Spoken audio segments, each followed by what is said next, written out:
Իմ ձեռքի տակա մի քանի ցուցարիչներ սկսած 99 թվականից։ Տեսեք, 99 թվական։ Միջին կենսաթոշակի չափը աշխատանքային 4225 դրամ։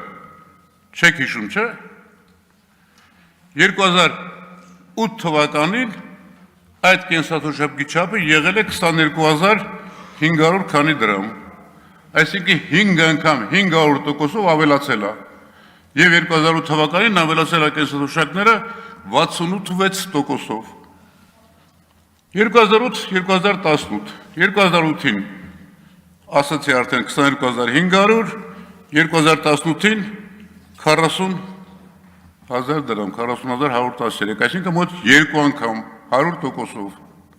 Հիմա նայեք ձեր գործունեության 7 տարիները։ 18 թվական 40000 դրամ, 23 թվական, դեռ 23-ն եմ ասում, 49000, որովհետև այլի չի բարձրացել դրանից հետո 49000 դրամ։ Տիկին Հերիքնազի ասած 22%-ը, 500%, 100% և 22%։